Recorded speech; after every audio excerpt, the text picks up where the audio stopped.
नमस्कार दोस्तों, मेरे चैनल में आपका स्वागत है। सिंहासन बत्तीसी की आज ये 16वीं कहानी है, तो चलिए सुनते हैं। 16वीं पुत्री। सत्यवती ने जो कथा कही वह इस प्रकार है। राजा विक्रमादित्य के शासनकाल में उज्जैन नगरी का यश चारों ओर फैला हुआ था। एक से बढ़कर एक विद्वान उनके दरबार की शोभा बढ़ाते थे और उनकी 9 जानकारों की एक समिति थी जो हर विषय पर राजा को परामर्श देते थे तथा राजा उनके परामर्श के अनुसार ही राजकाज संबंधी निर्णय लिया करते थे। एक बार ऐश्वर्य पर बहस छिड़ी तो मृत्यु लोक की भी बात चली। राजा को जब पता चला कि पाताल लोक के राजा शेषनाग का ऐश्वर्य देखने लायक है और उनके लोक में हर तरह की सुख सुविधाएं मौजूद हैं, चूँकि वे भगवान विष्णु के खास सेवकों में से एक हैं, इसलिए उनका स्थान देवताओं के समकक्ष है। उनके दर्शन से मनुष्य का जीवन धन्य हो जाता है। विक्रमादित्य ने सशरीर पाताल लोक जाकर उनसे भेंट करने की ठान ली। उन्होंने दोनों बेतालों का स्मरण किया। जब वे उपस्थित हुए तो उन्होंने उनसे पाताल लोक ले चलने को कहा। बेताल उन्हें जब पाताल लोक लाए तो उन्होंने पाताल लोक के बारे में दी गई सारी जानकारी सही पाई। सारा लोक साफ सुथरा तथा सुनियोजित था। हीरे जवाहरात से पूरा लोक जगमगा रहा था।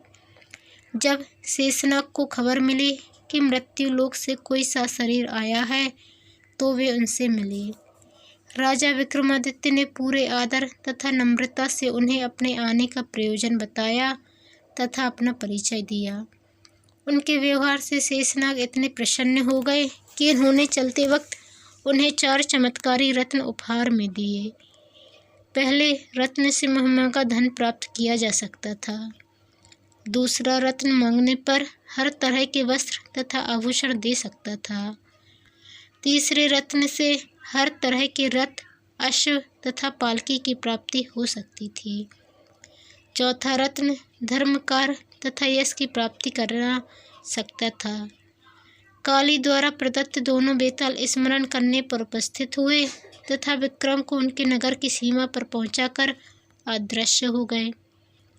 चारों रत्न लेकर अपने नगर में प्रविष्ट हुए ही थे कि उनका अभिवादन एक परिचित ब्राह्मण ने किया।